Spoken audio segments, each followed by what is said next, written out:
ইসলাম, বলুন সুবহানাল্লাহ। মুসলমান ইসলাম ধর্ম আল্লাহর কাছে মনোনীত ধর্ম। তো যেই ব্যক্তি ইসলাম ধর্মকে ফলো করবে, যেই ব্যক্তি ইসলাম ধর্মকে মেনে চলবে, যেই ব্যক্তি ইসলাম ধর্মকে নিজের ধর্ম মনে করবে, সেই ব্যক্তি হবে মুসলমান, সেই ব্যক্তি হবে ঈমানদার। মা বোনেদেরকে বলবো গল্প করেন না, আপনাদের জন্য গুরুত্বপূর্ণ কয়েকটা মাসআলা বলবো, যদি গল্প না করেন। মহিলাদের জন্য সিটি গোল্ডের বালা পড়া যায় না যায়, ইনশাআল্লাহ বলবো। নাইটি পরে যদি কোনো মেয়ে নামাজ পড়ে তো নামাজটি হবে কি হবে না, ইনশাআল্লাহ বলবো।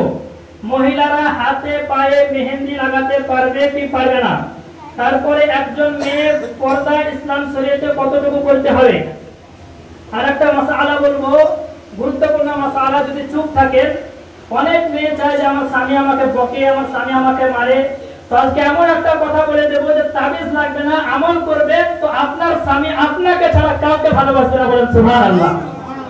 ব্রাদার ইন ইসলাম, আল্লাহ পাক কি বললেন? আল্লাহর কাছে মনোনীত ধর্ম ইসলাম।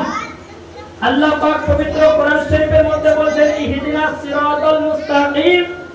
আল্লাহ বলেন বান্দা তুমি আমার কাছে দোয়া করো যে হে আল্লাহ তুমি আমাদেরকে সঠিক রাস্তায় চালাও। ব্রাদার ইন ইসলাম, তো আল্লাহ যখন সঠিক রাস্তায় চালার জন্য বান্দাকে দোয়া করতে বলছে, তো এখান থেকে বোঝা যাচ্ছে যে একটা বেসিক রাস্তা আছে। কথা বলেন, কথা বলেন না গো।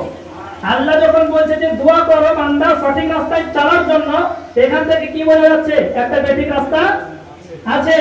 মুসলমান আজ এই বেসিক রাস্তাটা কি? সবাই যে আপনার নামাজ পড়লে মুসলমান, রোজা রাখলে মুসলমান থাকবে এমনটা কিন্তু নয়। আমার আপনার নবী বলেছেন সহিহ হাদিসের মধ্যে, তিরমিজি শরীফ জিলদ নাম্বার 2 পেজ নাম্বার 93 93 নাম্বার পৃষ্ঠার মধ্যে হাদিস, মিশকাত শরীফ প্রথম খণ্ড 30 নাম্বার পৃষ্ঠার মধ্যে হাদিস, আন ইবনে উমারা ক্বালা ক্বালা রাসূলুল্লাহ সাল্লাল্লাহু আলাইহি ওয়াসাল্লাম লা ইয়াতিয়ানা আলা উম্মতি কামা আতা আলা বনি ইসরাঈলা হাযওয়ান আলা বিন নালে হাত্তা ইন কানা মিনহুম মান আতা উম্মাহু আলা নিয়াতাল্লাকা ফি উম্মতি ওয়া মান ইয়াসনাউ বিযালিকা ওয়া ইন্না বনি ইসরাঈলা তাফাররাকাত আলা 72 মিল্লাতান ওয়া তাফতারিকু উম্মতি আলা 73 মিল্লাতান কুল্লুহুম ফিন নার ইল্লা মিল্লাতান ওয়াহিদাতান ক্বালু মান হিয়া ইয়া রাসূলুল্লাহ ক্বালা মা আনা আলাইহি ওয়া সাহবিহি ওয়া সুবহানাল্লাহ। ব্রাদার ইসলাম, উলামায়ে কেরাম বুঝে গেছেন, এবার আপনাদেরকে বুঝাতে হবে। আপনারা বুঝতে পেরেছেন?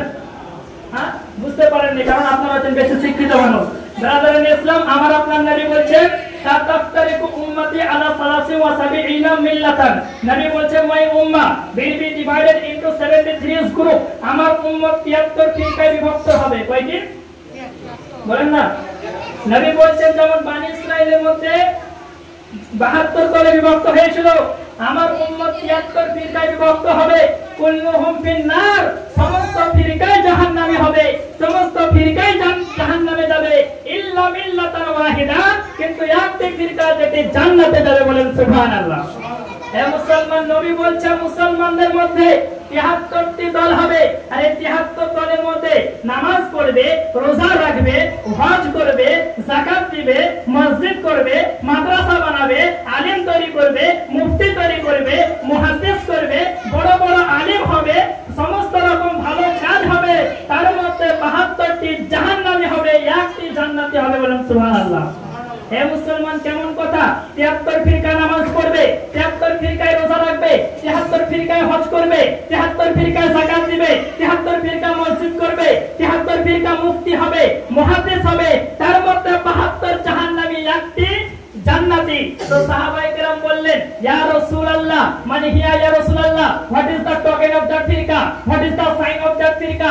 ইয়া রাসূলুল্লাহ, যেই ফিরকাতে জান্নাতি হবে, যেই ফিরকা জান্নাতে যাবে, তার নিদর্শনটা কি, তার পেহচানটা কি, তার পরিচয়টা কি? তো আমার নবী বলছেন মা আনা আলাইহি ওয়া সাহাবী, যে আমার সাহাবীর তরিকাতে থাকবে তারাই জান্নাতে যাবে, বলেন সুবহানাল্লাহ। নবী কি বললেন? যে আমার সাহাবার তরিকাতে থাকবে তারাই জান্নাতি। ভালো করে শুনেন, আমার বক্তব্য কিন্তু আমি যেটুকু রাখি ঈমান ও আকীদা নিয়ে রাখি, বুঝতে পারছেন? জীবনে বক্তব্য খুব কমই করি।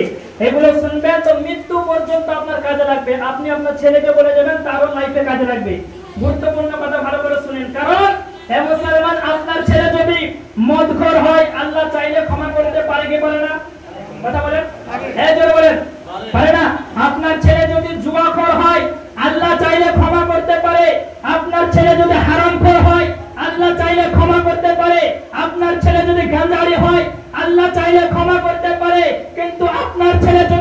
নবী মুস্তাফার চুল পরিমাণে বিয়াদবি করে ফেলে, এটার কোনো ক্ষমা থাকতে পারে না, বলেন সুবহানাল্লাহ। কারণ জিনা করার চাইতে বড় গুনাহ হলো নবীর বিয়াদবি করা, সুদ খাওয়ার চাইতে বড় গুনাহ হলো নবীর বিয়াদবি করা, পাপের কাজ করার চাইতে বড় গুনাহ হলো নবীর বিয়াদবি করা। কারণ সুদ খেলে হারাম কাজ করলো, ও চিরতরে কাফির হয়ে যায় না। মদ খেলে হারাম কাজ করলো, চিরতরে কাফির হয়ে যায় না। আর যদি কোনো ব্যক্তি নবীর চুল পরিমাণে বিয়াদবি করে ফেলে, মুসলমান থাকে না, আবু জেহেলের দলের লোক হয়ে যায়, বলেন সুবহানাল্লাহ। বুঝতে পারছেন? সব সময় ঈমান রাখতে হবে। ঈমান কাকে বলা হয় বাচ্চি? ঈমান কাকে বলা হয় আপনাকে বলবো, কিন্তু ওই হাদিসের দিকে আসেন। আমার নবী বলছেন আচ্ছা বুঝতে পারছেন কথা? হাত উঠিয়ে বলুন তো, কারা কারা বুঝতে পারেন না? মাশাআল্লাহ, সকলে বুঝতে পারেন না। এটা মহব্বতের হাত, বলুন সুবহানাল্লাহ। কি স্যার? মহব্বতের হাত। তো নবী বলছে 73টি ফিরকা, 72 জাহান্নামী, 1টি জান্নাতি। আর এই হাদিস থেকে প্রমাণিত হয় যে কোন দলটি জান্নাতে যাবে, বলেন সুবহানাল্লাহ। জোরে বলেন না সুবহানাল্লাহ। কোন দল জান্নাতি হবে? আজ তো কিছু দল হাসু আর ফারসা নিয়ে দাঁড়িয়ে আছে। আপনার শিরকের ফতোয়া, কাফিরের ফতোয়া। আমার কাছে প্রমাণ রয়েছে, মন্দিরে গিয়ে কালী মাতার সামনে গিয়ে পূজা করতেছে, আর মন্দির থেকে বেরিয়ে এসে সুন্নি জামাতের উপর শিরকের ফতোয়া দিতেছে। হে মুসলমান, ঘাবড়াবেন না। আপনি মাজার জিয়ারত করতে যাচ্ছেন, আপনাকে মাজার পূজারী বলছে আমার আপনার নবী ভবিষ্যৎবাণী করে দিয়েছেন। এই হাদিসটি রয়েছে তাফসীর ইবনে কাসির 2য় খণ্ড 265 পৃষ্ঠা মিশরের প্রিন্টের মধ্যে। আমার আপনার নবী বলছেন যে আমার উম্মতের মধ্যে কিছু এমন ব্যক্তি বের হবে যারা আমার কিছু মুসলমান উম্মতের উপরে শিরকের ফতোয়া দিবে। কি বলবে? এর কথা বলেন, শিরকের ফতোয়া দিবে। হুযায়ফা বিন ইয়ামান বর্ণনা করেছেন, তিনি বলছেন ইয়া রাসূলুল্লাহ, আপনার উম্মতের উপরে শিরকের ফতোয়া দিবে, তা আপনার উম্মত কি আসলেই মুশরিক হবে? আপনার উম্মত যদি মুশরিক না হয় তো কাকে মুশরিক বলা হবে? কার প্রতি কাফিরের ফতোয়া দিবে? আমার আপনার নবী বলেন শোনো, যাদের উপরে শিরকের ফতোয়া দিবে তারা মুসলমান থাকবে, আর যারা শিরকের ফতোয়া দিবে তারাই মুশরিক হবে, বলেন সুবহানাল্লাহ। কি বললেন? আমার নবী বলছেন কিছু মানুষ মুসলমানের উপরে শিরকের ফতোয়া দিবে। সাহাবায়ে কেরাম বলেন সত্যি কি মুশরিক হবে? ভালো করে শুনেন, সত্যি কি আপনার উম্মত মুশরিক হবে? নবী বলছেন না, যারা শিরকের ফতোয়া দিবে তারা মুশরিক হবে, আর যাদের উপরে ফতোয়া দিবে তারা ঈমানদার হবে, বলেন সুবহানাল্লাহ। হে মুসলমান, বুখারী শরীফের মধ্যে হাদিস, প্রথম খণ্ডে, মুসলিম শরীফের মধ্যে হাদিস। আমার নবী বলছেন আমি এটা ভয় করি না যে আমার উম্মত শিরক করবে, কিন্তু আমি ভয় করি যে আমার উম্মত দুনিয়াদার হয়ে যাবে, দুনিয়ার লোভ লালসা টাকা পয়সায় মেতে যাবে, কিন্তু আমার উম্মত শিরক করবে না। নবী বলেছেন যে উম্মতি আমার শিরক করবে না, তো গ্যারান্টি কে দিয়েছেন? কথা বলেন না। নবী দেননি? নবী বলছে আমার উম্মত শিরক করবে না, তো বোঝা গেল মুসলমান শিরক করবে না, এই গ্যারান্টি আমার আল্লাহর নবী দিয়েছেন। এবার চলে আসুন ব্রাদারান ইসলাম। আল্লাহ পাক কি বললেন? ইন্নাদ দীনা ইনদাল্লাহিল ইসলাম, আল্লাহর কাছে মনোনীত ধর্ম হলো ইসলাম।